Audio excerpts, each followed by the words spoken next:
할렐루야. 오늘 예배 자리 가운데로 잘 나오셨습니다. 오늘은 성령 강림 후 9번째 주일 예배로 하나님께 예배 드리겠습니다. 우리 묵상 기도하심으로 하나님께 예배하도록 하겠습니다.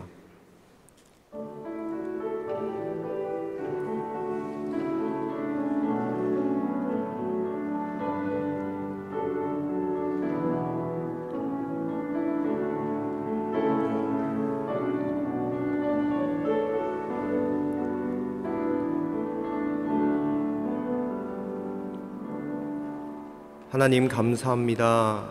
우리를 거룩하고 복된 이 예배의 자리로 인도하여 주시고 우리의 마음과 뜻과 정성 다하여 하나님 앞에 예배하게 하여 주신 것을 감사합니다. 오늘 이 시간 우리의 마음을 내려놓고 주님의 음성을 듣고자 이 자리에 모였사오니 우리 가운데 임재하여 주시고 우리의 마음 가운데 하나님의 말씀을 들려주시며 그 말씀에 힘입어 우리가 세상 가운데서 힘있게 살아갈 수 있도록 도와주시옵소서. 예배의 처음 시작입니다. 마치는 시간까지 주님께서 함께하여 주시고 이 예배를 주관하여 주시옵소서. 모든 것 감사드리며 예수님의 이름으로 기도드립니다. 아멘. 우리 다 같이 자리에서 일어나시도록 하겠습니다. 다 같이 자리에서 일어나셔서 사도신경으로 우리의 신앙을 고백할 때에 예배자들은 침묵으로 함께 고백하시면 좋겠습니다.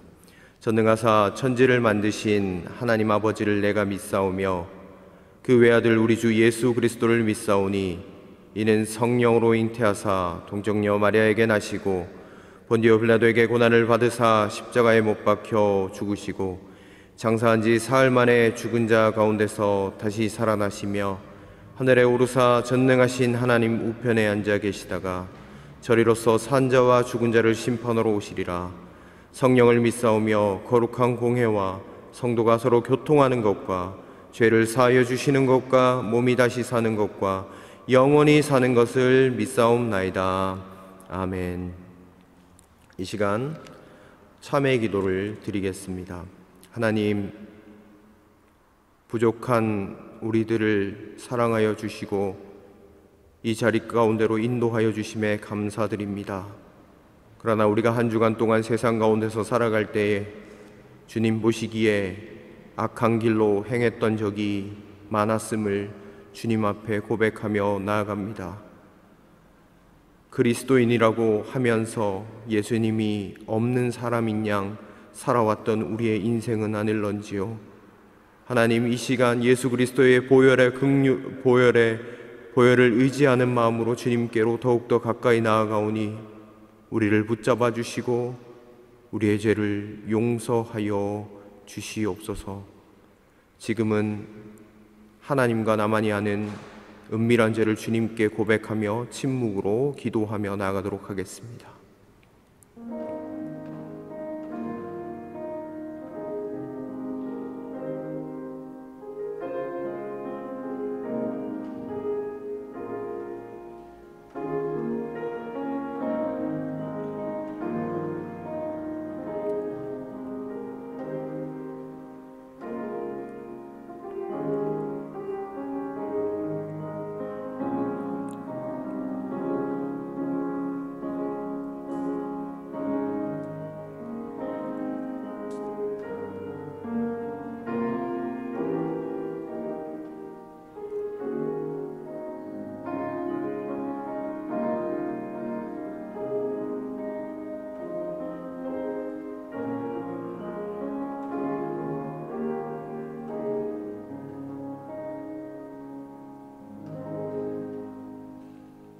그런즉 누구든지 그리스도 안에 있으면 새로운 피조물이라. 이전 것은 지나갔으니 보라 새 것이 되었도다. 아멘. 우리 다 같이 자리에 앉으시도록 하겠습니다. 우리 찬송가 254장 1절, 2절, 4절을 다 같이 침묵으로 하나님께 찬양하며 나아가겠습니다.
아멘.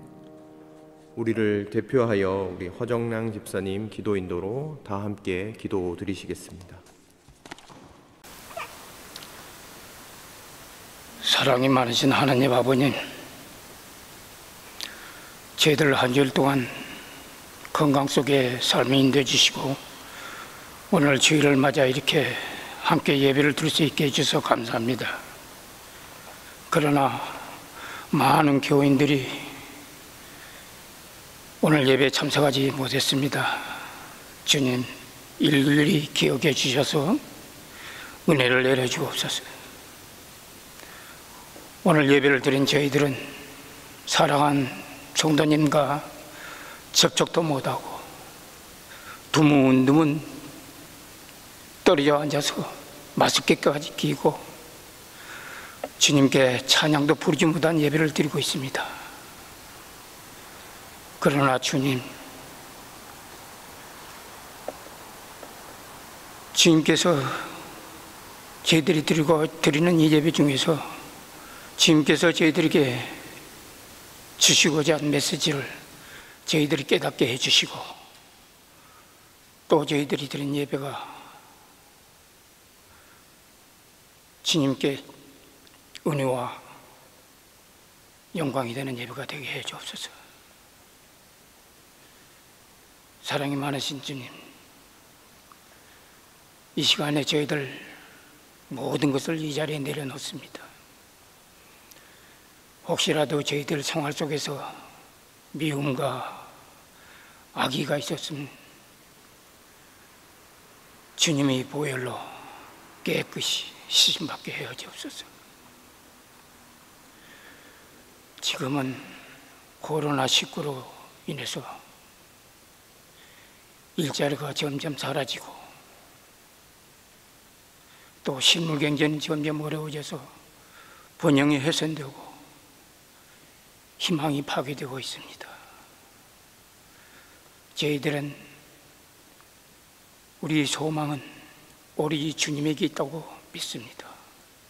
하루속히 이 난국을 피어나게 하여 주옵소서.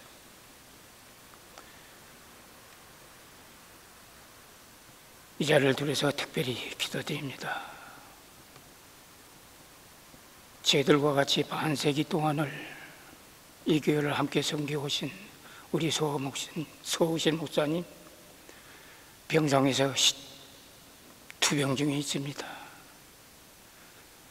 그의 기도를 들어주시고 또 저희들 시간에 빠른 회복을 위해서 간절히 기도드립니다.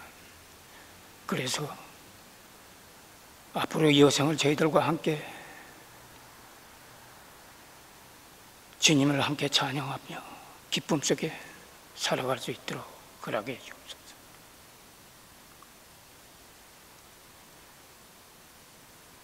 이 어려운 여건 속에서도 교회를 위해서 수고하시는 모든 이들에게 축복해 주시고 또 말씀을 전하시는 목사님에게도 힘을 내려주시기를 간절히 기도드리면서 주님의 이름으로 기도드립니다. 아멘.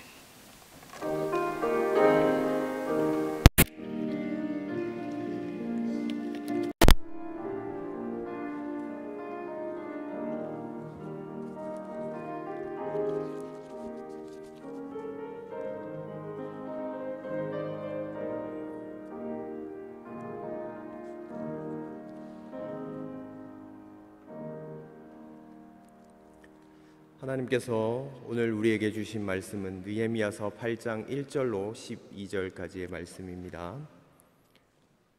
구약성경 느헤미야서 8장 1절로 12절까지의 말씀입니다.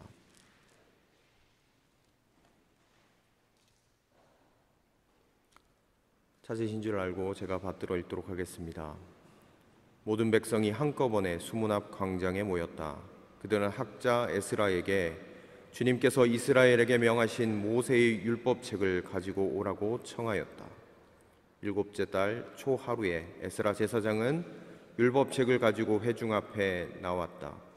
거기에는 남자든 여자든 알아들을 만한 사람은 모두 나와 있었다. 그는 수문 앞 광장에서 남자든 여자든 알아들을 만한 모든 사람에게 새벽부터 정오까지 큰 소리로 율법책을 읽어주었다.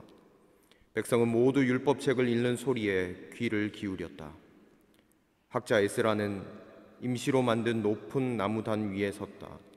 그 오른쪽으로는 마띠다와 스마와 아나야와 우리야와 힐기야와 마세야가 서고, 왼쪽으로는 부다야와 미사엘과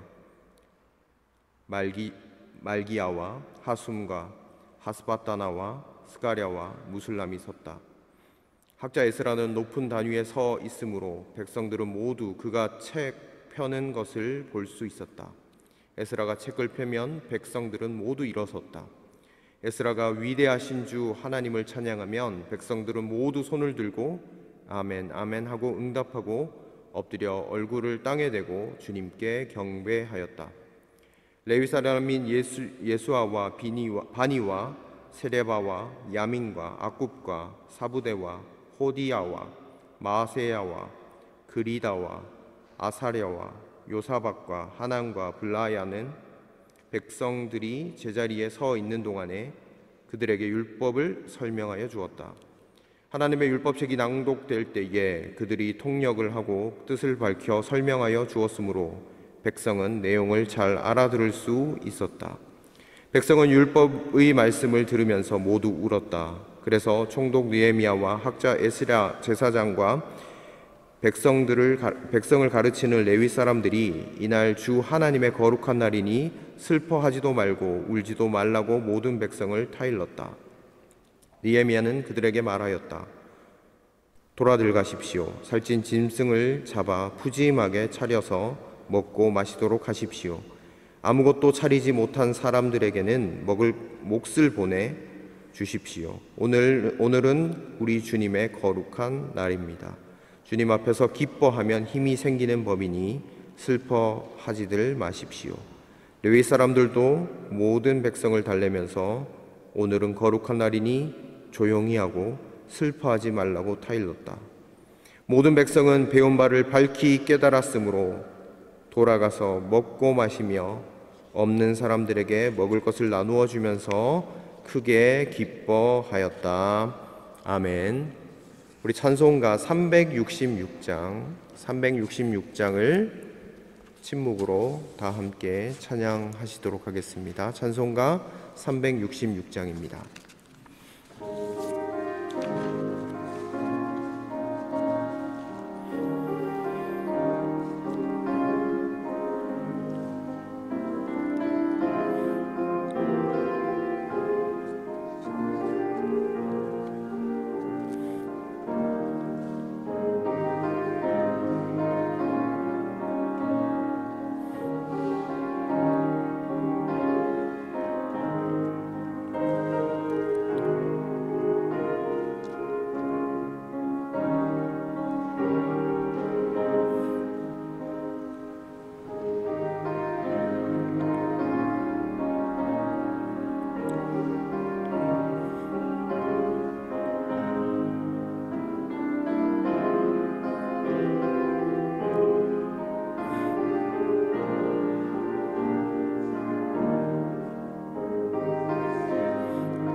아멘. 네, 사랑하는 복음의 모든 성도님들에게 하나님의 말씀에 은혜가 있기를 주님의 이름으로 축원드립니다.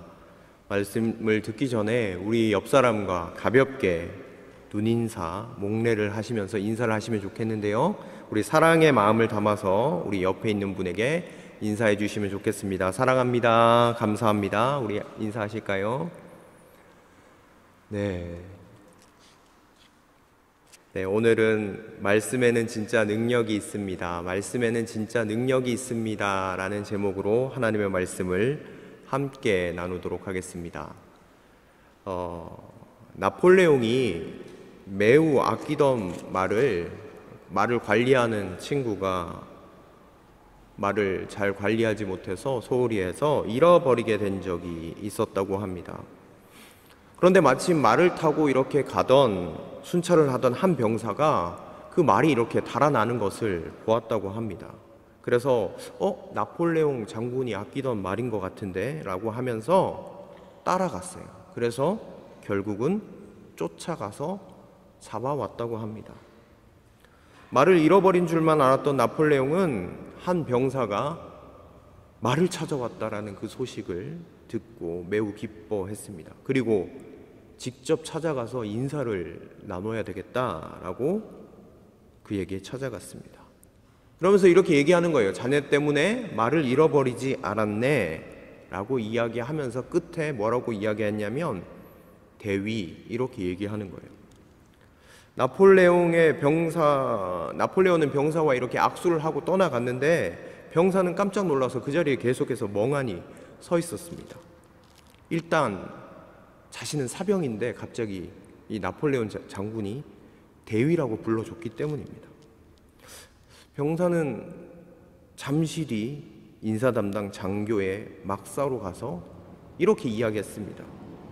방금 나폴레옹 장군께서 저를 대위에 임명하셨습니다. 인사 담당 장교는 이게 무슨 말인가 하고 막 병사의 행적을 확인한 뒤에 진짜 계급장을 주고 장교 막사까지 배정을 해주는 것 아닙니까? 나폴레옹이요, 말을 실수할 수도 있습니다. 그것을 잘못 알아들었을 수도 있습니다. 그러나 병사는 나폴레옹 장군의 말이 가진 권위를 믿었습니다. 그리고 그 믿음이 있었기에 대위로 진급을 할 수가 있었습니다. 여러분, 이것이 재미있는 이야기 같지만 우리에게 큰 교훈을 줍니다. 우리 그리스도인들에게도 이 병사와 같은 믿음이 필요하다고 생각해 보았습니다. 여러분, 정말 성경이 하나님의 말씀입니까? 정말 그것을 믿으십니까?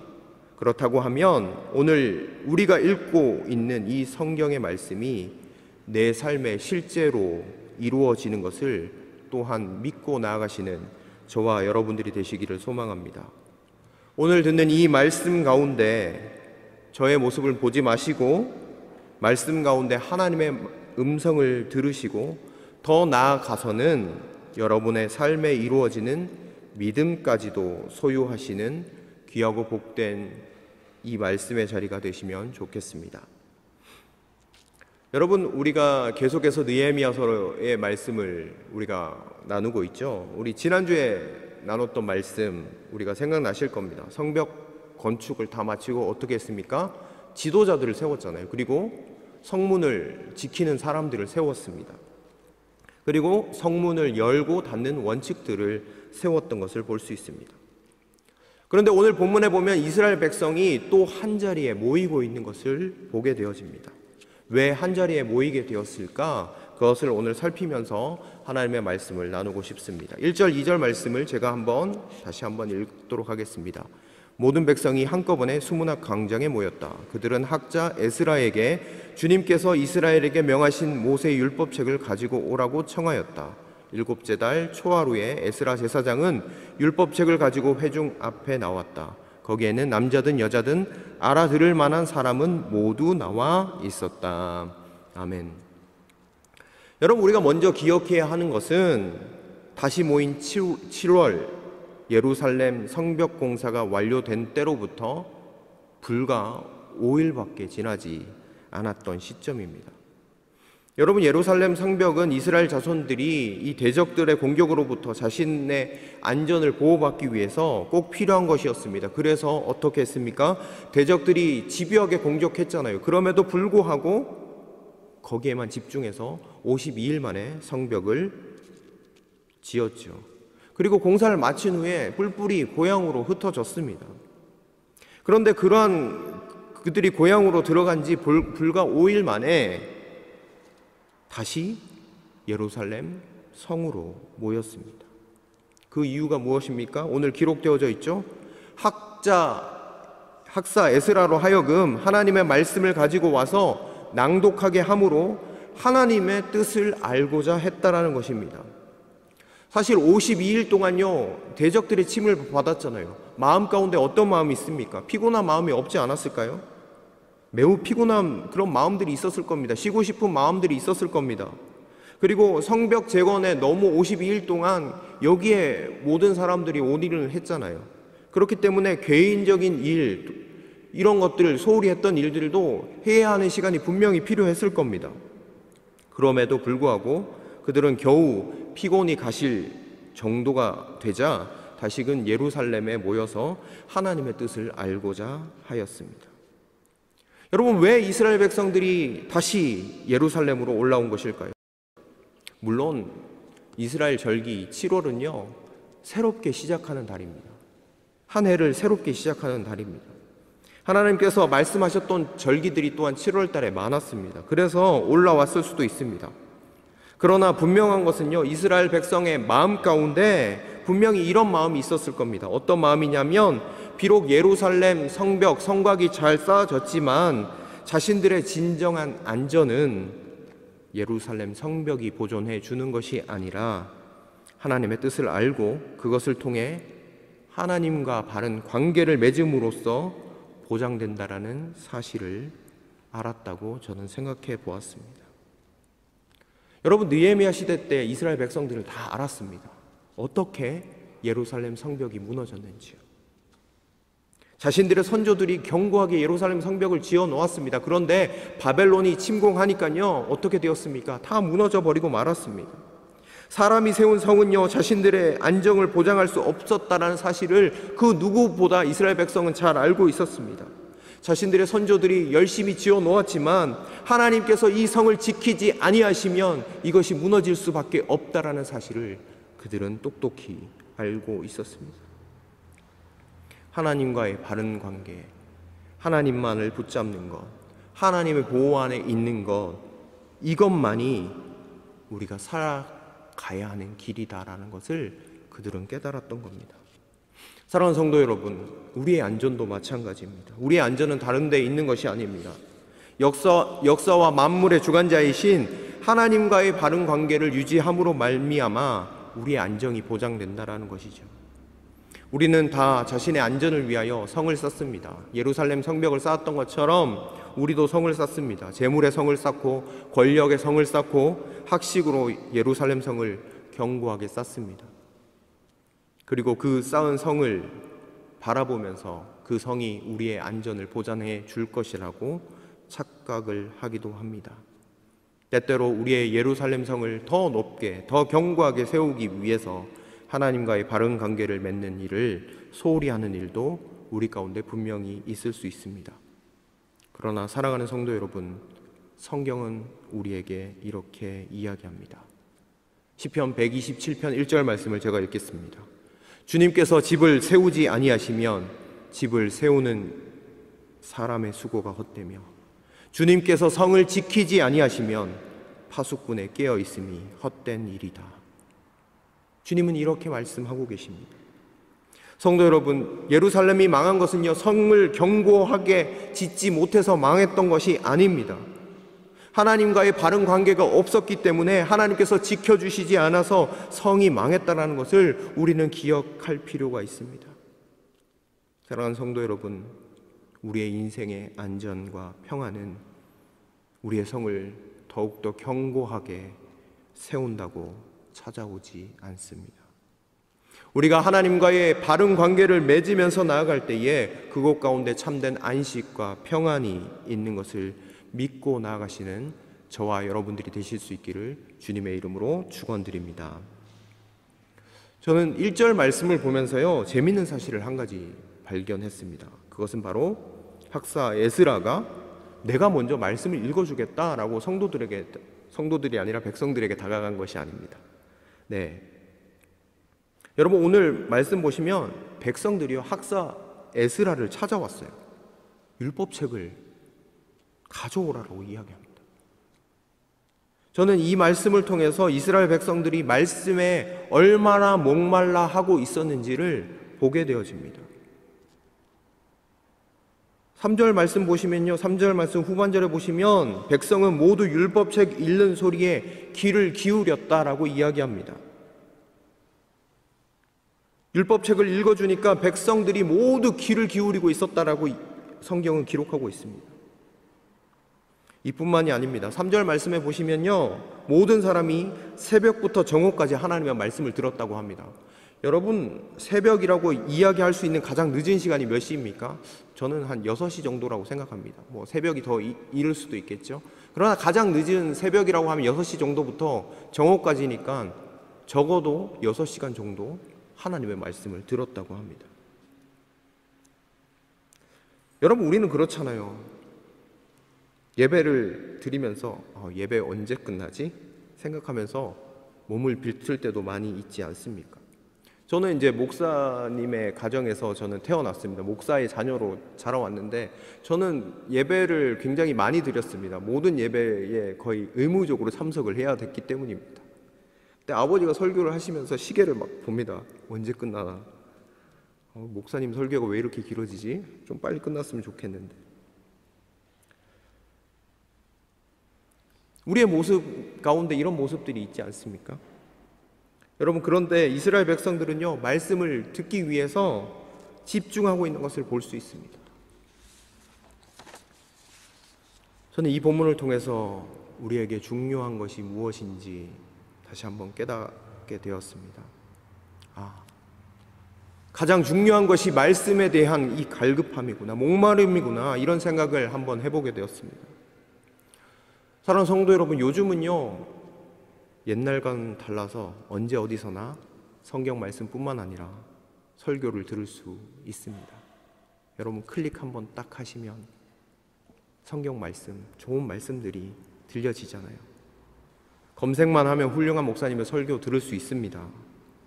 말씀이 홍수처럼 쏟아져 내리는 시대에 우리는 살아갑니다.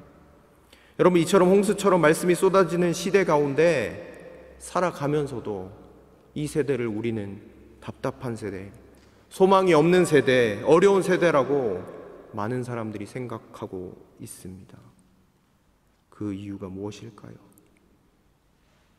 홍수처럼 흘러내리는, 말씀이 흘러내리는 시대 가운데에서 언제든지 쉽게 접할 수 있는 말씀이 있음에도 불구하고 그러한 것들 때문에, 너무 많기 때문에, 언제든지 클릭만 하면 들을 수 있다고 우리는 생각하기 때문에 더 이상 목마름을 가지고 살아가고 있지는 않은가 되돌아보게 됩니다.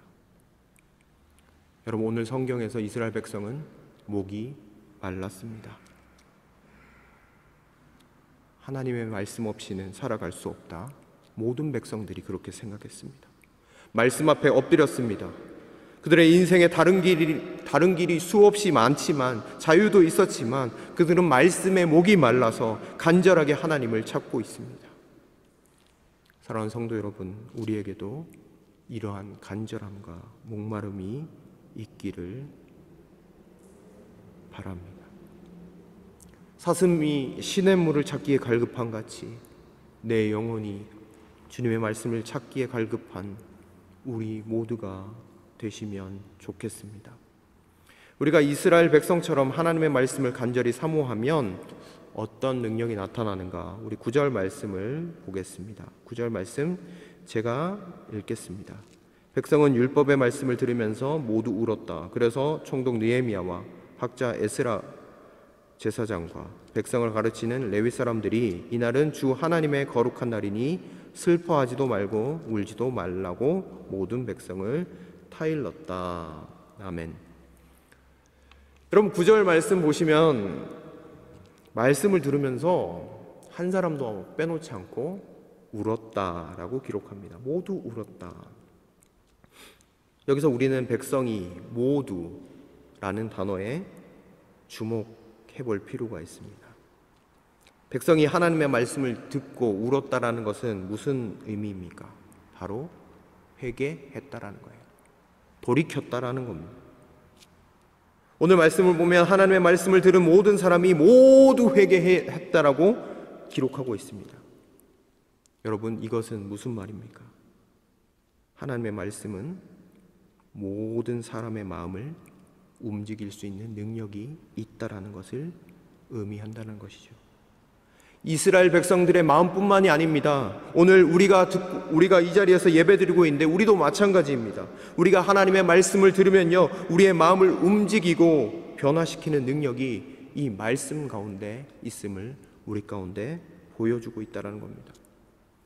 여러분, 베드로가 뛰어난 사람이었습니까? 그러나 오순절 성령 강림 이후에 베드로가 설교하기 시작합니다. 그때요, 오순절날 마가의 다락방에 모였던 120명의 사람들을 향하여 사람들이 이야기했습니다. 저 사람들은 미친 사람들이다. 술에 취한 사람들이다. 그렇게 손가락질했던 사람들입니다. 그들을 향하여 외칩니다. 하나님의 말씀을 증거합니다. 그때 많은 사람들이 이렇게 반응했습니다. 우리가 어찌할꼬? 이 베드로에게 되묻는 거예요. 그리고 바로 전날까지만 해도 사도들이 세술에 취했다고 놀렸던 그런 사람들이 엄청난 변화를 겪게 되었습니다. 수천 명이 회개하고 돌아오죠. 왜입니까? 그들이 하나님의 말씀을 들었기 때문입니다. 여러분, 우리가 잘 알고 있는 성 어거스틴도 마찬가지였습니다. 성 어거스틴이요, 하나님을 경외하는 사람 아니었습니다. 심지어 이단에 빠져 있었던 그런 사람입니다. 방탕한 삶을 살았습니다. 어떻게 변화를 받고 기독교 역사 가운데 큰 족적을 남길 수 있게 되었는가? 단 하나입니다. 하나님의 말씀을 들었기 때문입니다.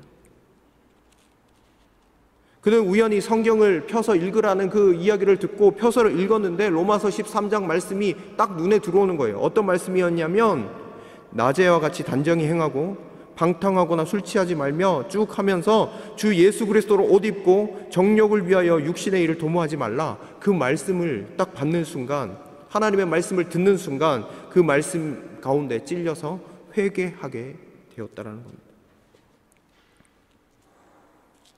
하나님의 말씀은 마음을 움직이는 능력이 있습니다. 히브리서 기자는 이렇게 얘기합니다. 하나님의 말씀은 살아있고 활력이 있어 좌우의 날선 어떤 검보다도 예리하여 혼과 영과 및 관절과 골수를 찔러 쪼개기까지 하며 또 마음의 생각과 뜻을 감찰한다, 판단한다. 여러분, 우리가 하나님의 말씀 가운데 있다라고 하면 우리의 심령이 변화되어진다라는 겁니다.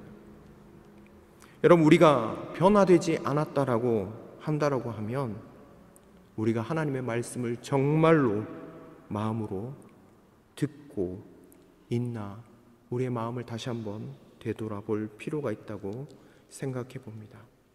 하나님의 말씀은 마음 가운데 어느 누구나 그 마음을 열고 하나님의 말씀을 받아들이면요, 그의 심령은 하나님의 말씀으로 분명하게 변화된다라는 사실입니다. 10절 말씀을 보겠습니다. 제가 읽겠습니다. 느헤미야는 그들에게 말하였다. 돌아들 가십시오. 살찜 짐승들을 잡아 푸짐하게 차려서 먹고 마시도록 하십시오. 아무것도 차리지 못한 사람들에게는 먹을 몫을 보내 주십시오. 오늘은 우리 주님의 거룩한 날입니다. 주님 앞에서 기뻐하면 힘이 생기는 법이니 슬퍼하지들 마십시오. 아멘. 10절을 보면 느헤미야는 하나님의 율법의 말씀을 읽고 통회한 백성들을 향해서 뭐라고 이야기하고 있습니까? 기뻐하라 라고 이야기합니다. 사실 왜냐하면 이날은 바로 하나님께서 이스라엘 백성들에게 말씀하신 나팔절, 절기였기 때문입니다. 여러분, 절기, 축제가 벌어지면요, 슬퍼하고 우는 것이 아닙니다. 잔치, 절기는 기뻐하는 것입니다. 하나님께서 이스라엘 백성들에게 말씀하신 대로 하나님의 말씀과 뜻에 따라서 슬픔을 걷어내고 기쁨의 자리로 나아가도록 권면하고 있는 것을 볼 수 있습니다. 물론 하나님의 말씀 들었기 때문에 찔리는 마음 가운데 눈물이 나고 슬퍼하고 회개하는 그런 마음이 들었지만, 하나님의 거룩한 절기, 하나님의 거룩한 날이기 때문에 이스라엘 백성들에게 이렇게 권면을 하였습니다. 돌아가서 기뻐해라, 먹고 마셔라, 즐겨라, 축제일답게 즐기면서 기뻐하라라고 이야기를 했습니다. 그리고 또 한 가지 권면한 게 있는데 무엇이었냐면, 즐거움의 절기를 지키기 위해서 아무것도 차리지 못했던 사람을 위해서 어떻게 하라고 이야기합니까? 자기 가지고 있는 것을 나눠주라고 권면하고 있습니다. 가난한 이웃과 함께 음식을 나눌 것을 권면하고 있습니다. 느헤미야는 하나님의 말씀에 근거하여 이스라엘 백성들에게 권면합니다. 이 말씀이 어디 있냐면 신명기 16장에 찾아보시면 절기에 대한 내용들이 나와 있는데, 그 중에서 가난하고 소외된 자들이 축제를 즐거워할 수 있도록 하라라고 신명기 16장에 보면 나와 있습니다. 이것을 근거로 느헤미야는요 이야기를 하는 거예요. 권면하는 거예요. 느헤미야가 왜 이렇게 권면했을까 한번 생각해 보았습니다. 이 권면을 통해서 우리는 하나님의 백성이구나, 우리는 한 가족이구나, 한 하나님의 공동체이구나, 이 의식을 가지면서 나아가도록 하지 않았을까 생각해 보았습니다.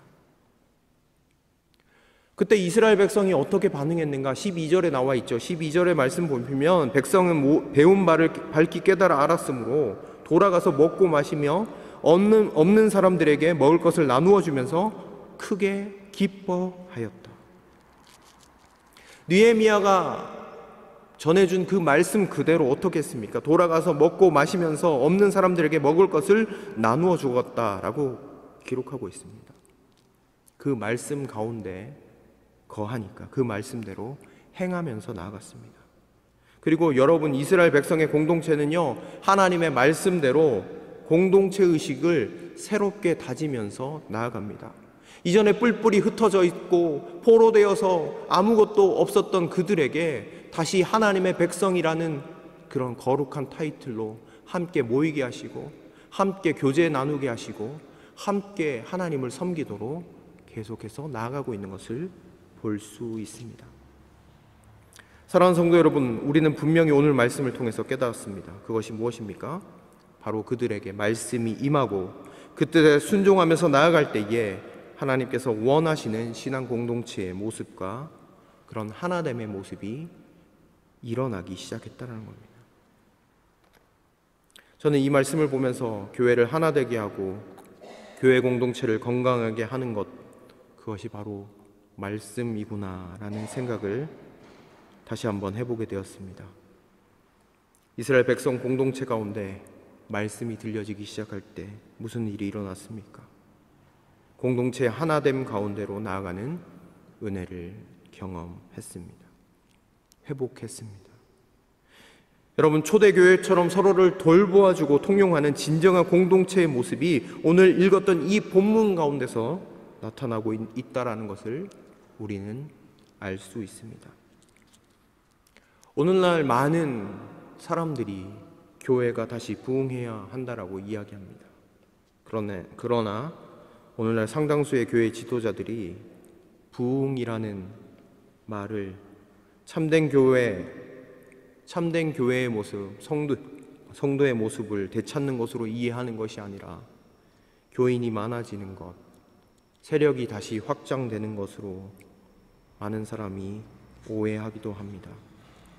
그러나 여러분, 진정한 공동체의 참된 모습은 무엇입니까? 주님 안에서 우리가 하나 되었다는 것을 기억하고 서로 사랑하기 위해서, 서로 돌보기 위해서 자신의 삶을 조금씩 내려놓을 수 있는 그런 은혜와 회복이 있는 그런 진정한 공동체, 그것이 바로 우리가 꿈꿔야 할 공동체라는 것을 우리는 생각해 볼 수 있습니다. 여러분, 우리의 공동체의 회복은 어디에서부터 가능할까요? 그것은 바로 하나님의 말씀을 우리가 사모하기 시작할 때부터라는 것입니다.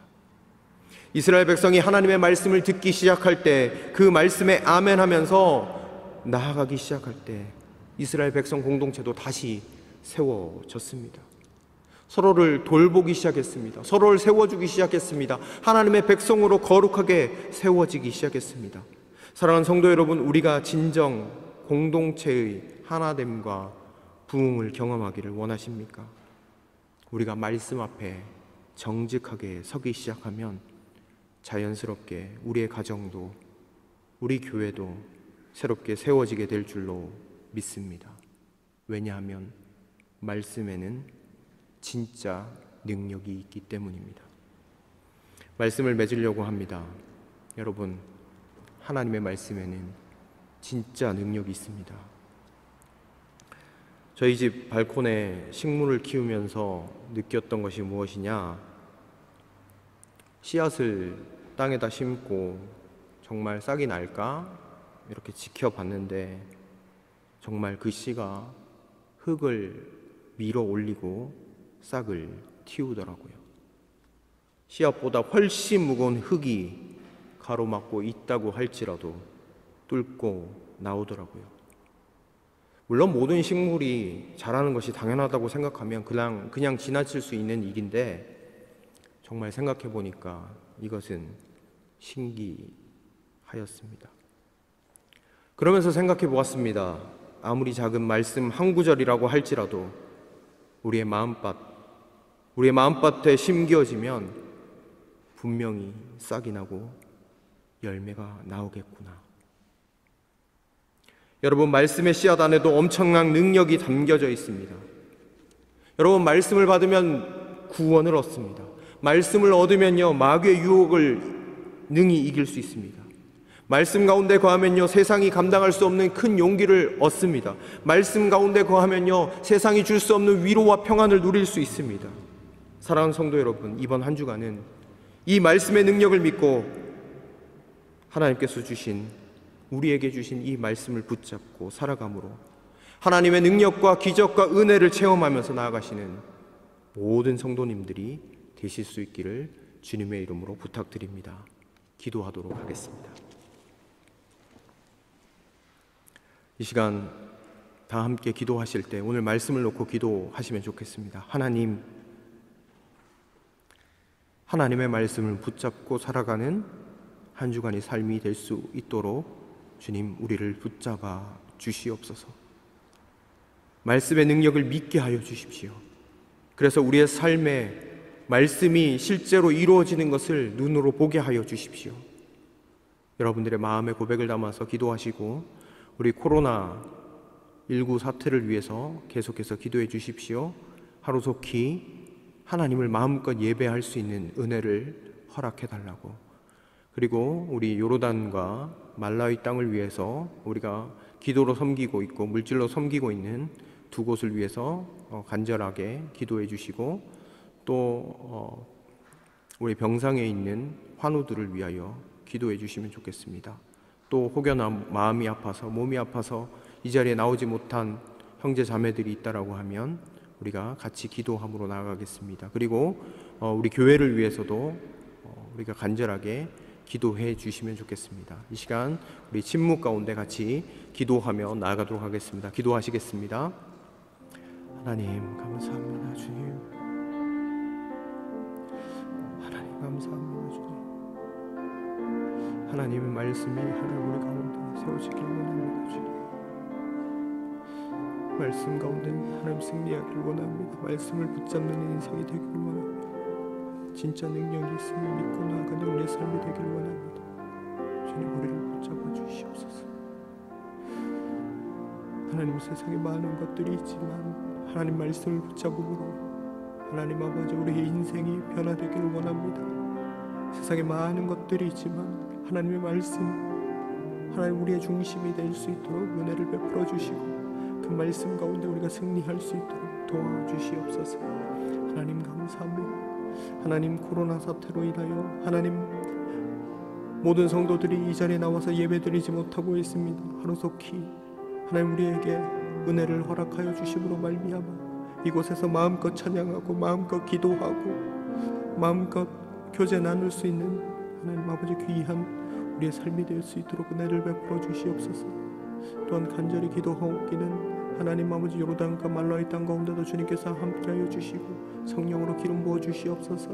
또한 아버지 간절히 기도하옵기는 하나님 몸 병상 가운데 있는 아버지 환우들 하나님 이 시간 찾아가셔서 위로하시고 치료하는 손길로 함께하여 주시고 새롭게 하여 주시고 고쳐 주시옵소서. 하나님 아버지 함께하여 주시옵소서.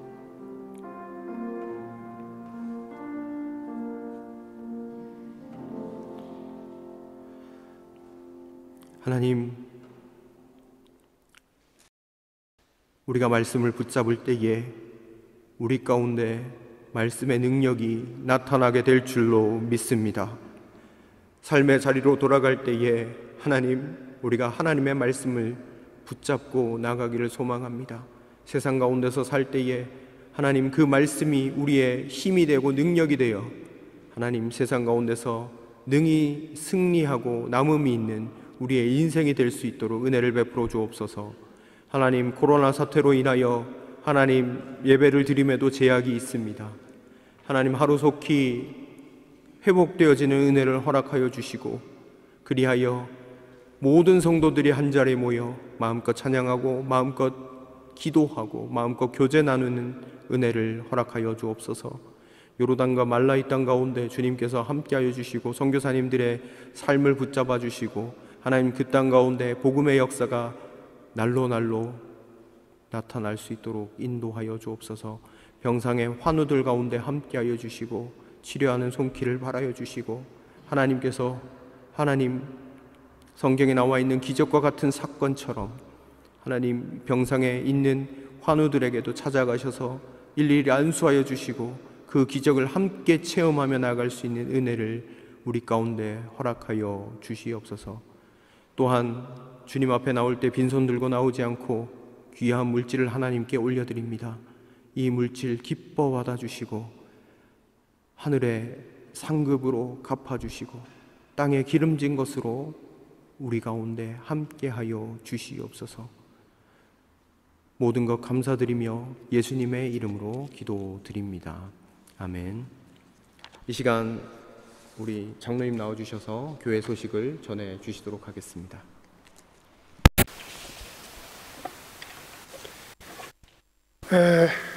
코로나로 인해서 거동이 불편하실 텐데 오늘 예배에 참석하신 교우 여러분을 주님의 이름으로 환영합니다. 계속해서 교회 소식 알려드리겠습니다. 먼저 오늘 예배에 참석하신 새로운 손님을 소개해드리겠습니다. 복음대학에서 박사학위를 준비하고 계시는데요. 윤주희 학생, 예전에 그 부모님과 우리 교회에 나오던 교회 식구였습니다. 윤철홍 교수님의 큰따님이십니다. 잠깐 일어나시고, 예, 환영합니다. 축하합니다.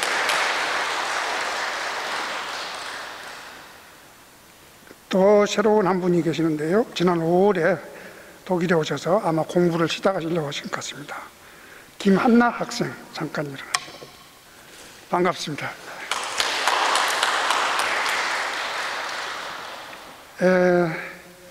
즐거운 소식이 있는가 하면 또 슬픈 소식도 전해드리도록 하겠습니다. 레클링하우진에 계시는 송세원 성도님께서 어제 소천하셨다고 합니다. 유족과 고인을 위해서 여러분 다 같이 기도해 주시면 좋겠습니다. 예배 인원을 40명으로 제한하고 있습니다. 제한되어 있는 관계로 예배 참석을 원하시는 분들은 매주 토요일까지 인터넷 링크나 담임 목사님께 직접 신청해 주시면 안내 정리에 도움이 되겠습니다. 또한 예배 참석을 못하시는 교우들을 위해서 동영상으로 제작해서 유튜브로 보내드리고 있습니다. 도움이 되시기를 바랍니다. 오는 8월 15일부터 토요 기도회로 재개할 예정입니다. 기도회는 온라인으로 드리게 되는데요. 어려운 시기에 합심으로 기도하는 시간이 되시기를 바랍니다. 여러분의 많은 참여를 바랍니다. 코로나19 때문에 대면 접촉이 어려움이 있어서 목회적으로 대신방을 자제하고 계셨습니다. 교인 중에 본인이 요청이 있을 경우에는 목사님께서 쾌히 신방을 받으실 수 있습니다. 어떤 방법이든 알려주시면 목사님께서 신방이 가능합니다. 또한 매주 월요일은 목사님 정기 휴일입니다. 이 점 알아주시기 바랍니다. 이상입니다.